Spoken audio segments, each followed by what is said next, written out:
নমস্কার। প্রতিদিন জবাব চাই বাংলাতে আমি এ পক্ষ পক্ষ বিভিন্ন পক্ষের যারা স্পিকার, যারা আমার প্যানেলিস্ট, তাদেরকে আনি, কিন্তু আজ একটাই পক্ষ, একজনই বক্তা, এবং সেই বক্তাকে নিয়ে আজ এমন কিছু প্রশ্ন আমি করতে চলেছি, এমন কিছু বিষয় নিয়ে আমি কথা বলতে চলেছি যেটা কাল সকাল থেকে বাংলার সবচেয়ে বড় হেডলাইন হতে চলেছে। কাল সকাল থেকে মমতা বন্দ্যোপাধ্যায় হয়তো নতুন করে তার গেম প্ল্যান পরিবর্তন করতে পারেন।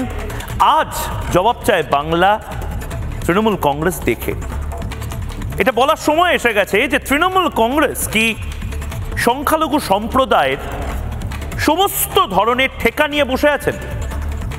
তৃণমূল কংগ্রেস তামান্নাদেরকে এমনি এমনি বোমায় উড়িয়ে দেবে। তৃণমূল কংগ্রেস ওবিসি নিয়ে চূড়ান্ত এক ঘেটে দেওয়া একটা মামলা, সে মামলাটিকে আরো জটিল করে দেওয়ার পর্যায়ে নিয়ে যাবে। কিন্তু তৃণমূল কংগ্রেসকে সংখ্যালঘুরা কিছু বলতে পারবে না। তৃণমূল কংগ্রেসকে কিছু বললেই তৃণমূল কংগ্রেস বলবে, আচ্ছা ঠিক আছে, আমাদেরকে চাপে ফেলতে চাইছো তো, তাহলে আসুক বিজেপি চলে আসুক। পশ্চিমবঙ্গে এই মুহূর্তে অনেকে বলছেন সংখ্যালঘুদের নিজেদের কোনো দল নেই, নিজেদের কথা বিশ্বাস করার মতন কোনো প্ল্যাটফর্ম নেই, নিজেদের কোনো নেতা নেই। এরকম একটি পরিস্থিতিতে বাংলাতে 2026-এর ভোট আর 7 মাস, বড়জোর 200 দিন। বাংলায় সংখ্যালঘুদের নিয়ে এবার ভাবার সময় এসেছে।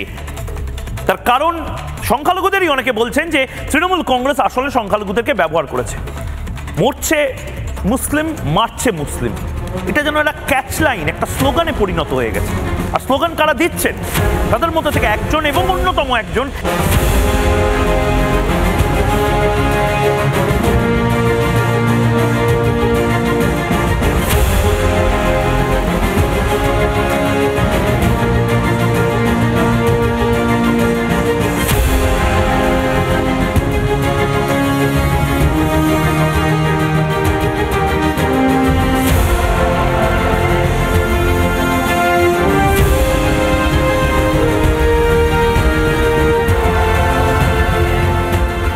আমার সঙ্গে রয়েছেন। আমার সাথে রয়েছেন নওশাদ সিদ্দিকী, ভাঙড়ের বিধায়ক, পীরজাদা, ফুরফুরা শরীফ, সংখ্যালঘু সম্প্রদায়ের অন্যতম রকস্টার, সুপারস্টার মুখ। আর ভবিষ্যতে কি? অনেক অনেক ধন্যবাদ আসার জন্য, খুব ভালো থাকুন। ভবিষ্যতে কি? জনগণের সেবক। না, এটা তো তুমি বারবার বলে যাচ্ছ। তারপরে অনেকে বললো তুমি সেটিং করে নিলে অভিষেক ব্যানার্জির সাথে, তুমি তৃণমূলের সাথে সেটিং করে নিলে, টাকা পয়সা খেয়ে নিয়েছো।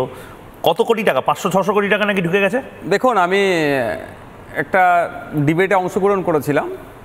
ভারতীয় জনতা পার্টি, জাতীয় কংগ্রেস এবং কমিউনিস্ট পার্টি অফ ইন্ডিয়ার বিভিন্ন সিনিয়র মোস্ট লিডাররা ছিল। আমি জিজ্ঞাসা করেছিলাম, স্যার আপনারা তো দীর্ঘদিন কেউ রাজ্য চালানোর অভিজ্ঞতা আছে, কেউ দেশ চালাচ্ছেন, তা বলুন সুইস ব্যাংকে কীভাবে অ্যাকাউন্ট করতে হয়? কারণ আমাকে কখনো বিজেপি টাকা দেয়, তো কখনো তৃণমূল টাকা দেয়, তো রাখবো কোথায়, রাখার জায়গা কোথায় জিজ্ঞাসা করেছিলাম। কেউ উত্তর দেয়নি। ব্যাপারটা হচ্ছে জনগণের জন্য, সমাজের জন্য, মানুষের জন্য বলতে গেলে এই ধরনের বিভিন্ন উপাধি আসে, সেটাকে উপেক্ষা করে মানুষের জন্য কাজ করে যেতে হবে। একটা সময় আমাদেরকে বিজেপির বি টিম বিজেপির হয়ে কাজ করছে বলে অনেক দিয়েছিল, অভিযোগ দিয়েছিল, কিন্তু অভিযোগ কেউ সত্যতা প্রমাণ করতে পারেনি, আগামী দিনেও পারবে না। ঠিক একইভাবে আমাদেরকে এখন বলা হচ্ছে তৃণমূলের নাকি আমি সুবিধা করে দিচ্ছি, অনেক গল্প শোনাচ্ছে। কিন্তু আমি আপনাকে বলি, অলরেডি আমার নামে 18টা মামলা হয়ে বসে আছে। ভয়ঙ্কর ভয়ঙ্কর ধারাতেও মামলা, ফৌজদারি মামলা, বিভিন্ন সেকশন দিয়ে মামলা করেছে, আর্মস অ্যাক্টও ওর মধ্যে আছে। তো ব্যাপারটা হচ্ছে, তো এইরকম বলে আমাদেরকে অ্যাকচুয়ালি আমরা যে জনগণের জন্য যে কাজ করতে চাইছি, জনগণকে বিপথে পরিচালনা করার জন্য, আমাদের সম্পর্কে ভুল বার্তা দেওয়ার জন্য এই ধরনের বারবার বিভিন্ন দলের সাথে মিশে আছে বলে ট্যাগ লাগাচ্ছে। আমাদের লক্ষ্য উদ্দেশ্য হচ্ছে সমাজের প্রান্তিক মানুষকে মূল স্রোতে ফিরিয়ে নিয়ে আসা। অবশ্যই তার মধ্যে মুসলিম আছে, দলিত আছে, আদিবাসী আছে, আরও পিছড়ে বর্গের যারা আছে। এটাই হচ্ছে আমাদের সর্বনাশ বা আমাদের অপরাধ। আমি নওশাদ, একদম শুরুতে দুটো ক্লিপ দেখাতে চাই। প্রথম ক্লিপটা আমি দর্শকদেরই বলছি নির্দিষ্টভাবে, তামান্না খাতুনকে আপনাদের নিশ্চয়ই মনে আছে। তামান্না খাতুন সে বাচ্চা মেয়েটি যাকে এমনি ওই সোহম চক্রবর্তী হেলথ ড্রিঙ্কের বিজ্ঞাপন করতো না একটা সময়, আমি তো এমনি এমনি খাই, সেরকম এমনি এমনি তৃণমূল এখন বোম মেরে দেয়। আগে এমনি এমনি ঘুষ নিত, আগে এমনি এমনি চুরি করতো চাকরি, এখন এমনি এমনি বোম মেরে দেয়, আর তাতে একটা সংখ্যালঘু বাড়ির বাচ্চা মরে যায়। তামান্নার মাকে আমি সেদিনও দুঃখ প্রকাশ করেছিলাম তামান্নার মায়ের কাছে, আজও দুঃখ প্রকাশ করছি, এভাবে আমি প্রশ্ন করেছিলাম, কিন্তু প্রশ্নটা দরকারি ছিল। তামান্নার মাকে জিজ্ঞেস করেছিলাম যে মমতা বন্দ্যোপাধ্যায় তো দিদি এই বাংলাতে বিভিন্ন জনকে 10 লাখ 20 লাখ টাকা এই সমস্ত কিছু দিয়ে কিনে নেন বা তাদেরকে মুখ বন্ধ করিয়ে দেওয়ার একটা ব্যবস্থা করেন বলে বিরোধীরা বলেন। আপনি কি টাকা পয়সা নেবেন যদি রাজ্য সরকার টাকা পয়সা দেন? কি বলেছিলেন তামান্নার মা সাবিনা ইয়াসমিন এবং তারপর নওশাদ সিদ্দিকী তামান্নার বাড়িতে গিয়ে একটা মারাত্মক কথা বলেছিলেন, চিৎকার করে সবার সামনে বলেছিলেন প্রয়োজনে আতপেটা খেয়ে থাকবে, প্রয়োজনে সারা বছর রোজা করবে, খাবার খাবে না কিন্তু ছেলে মেয়েকে পড়াবে, নয়তো এরা আমাদের বিরুদ্ধে ব্যবহার করবে। এবং তামান্নার ক্ষেত্রেও দেখেছি তৃণমূলের যারা গ্রেপ্তার হয়েছে প্রত্যেকে সংখ্যালঘু সম্প্রদায় থেকে। দুটো ক্লিপ সোনাই এবং নওশাদ সিদ্দিকী বসে আছে, তার থেকেই উত্তরটা নেব। মা আমাকে ক্ষমা করে দিন, কিন্তু আমি সাবিনা মা, আমি আপনাকে এই প্রশ্নটা করতে বাধ্য হচ্ছি, কারণ আমি দেখেছি এই বাংলাতে বিভিন্ন সময় 10 লাখ টাকা 5 লাখ টাকা বিভিন্ন পরিবারকে, শহীদ পরিবার বা যারা নিহত তাদের পরিবারকে দেওয়া হয়। যদি আপনার কন্যা সন্তান, যাকে আমরা সবাই হারিয়েছি, আমাদের বাংলার মেয়ে সাবিনা, তার পরিবারকে যদি সরকার বা মমতা বন্দ্যোপাধ্যায় টাকা দেন বা টাকা অফার করার এরকম কোনো প্রস্তাব আসে সরকারের থেকে, সেটা কি আপনারা গ্রহণ করবেন মা? আমি ক্ষমা চাইছি এই প্রশ্নটা করার জন্য। আস্তাগফিরুল্লাহ, নাউজুবিল্লাহ।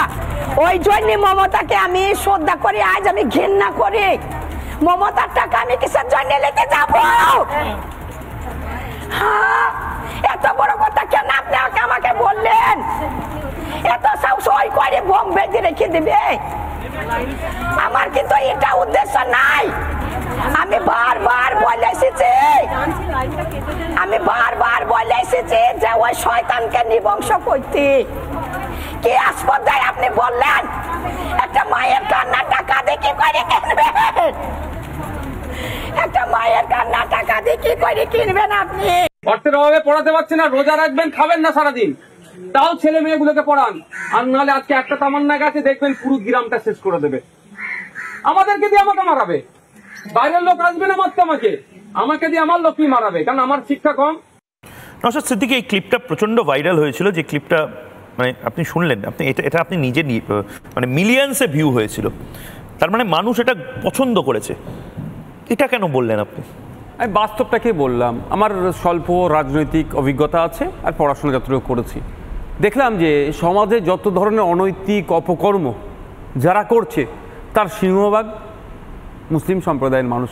বড় কথা বলছেন, মানে বাংলায় যারা ক্রিমিনাল অ্যাক্টিভিটি, অপকর্ম, এই সমস্ত কিছুর সিংহভাগ মুসলিম, আপনি নিজে স্বীকার করছেন। এবার হচ্ছে তাদেরকে করাচ্ছে কে করাচ্ছে? এদেরকে মূল স্রোতে নিয়ে আসে, এদের হাতে শিক্ষা, এদের হাতে চাকরি, এদেরকে মূল স্রোতে মেইন স্ট্রিমে নিয়ে আসার দায়িত্ব হচ্ছে সরকারের। দুর্ভাগ্য, সাচার কমিটির রিপোর্ট যখন পাবলিশ হয়েছিল, মমতা ব্যানার্জি মহাশয় অনেক গল্প শুনিয়েছিলেন যে ক্ষমতায় আসলে মাইনরিটিদের এই হবে সেই হবে, চাকরি, শিক্ষা, স্বাস্থ্য, কর্মসংস্থানে আমূল পরিবর্তন হবে, অনেক এরা এগিয়ে যাবে, অনেক গল্প শোনালো। কিন্তু এখন যদি দেখা যায় পশ্চিমবাংলা সরকারের যে সরকারি কর্মচারী আছে 1% সেখানে মুসলিমদের চিহ্ন খুঁজে পাওয়া দুষ্কর হবে। অর্থাৎ 100 জন সরকারি চাকরি করলে একজনও সরকারি চাকরি করছে মুসলিম খুঁজে পাওয়া দুষ্কর।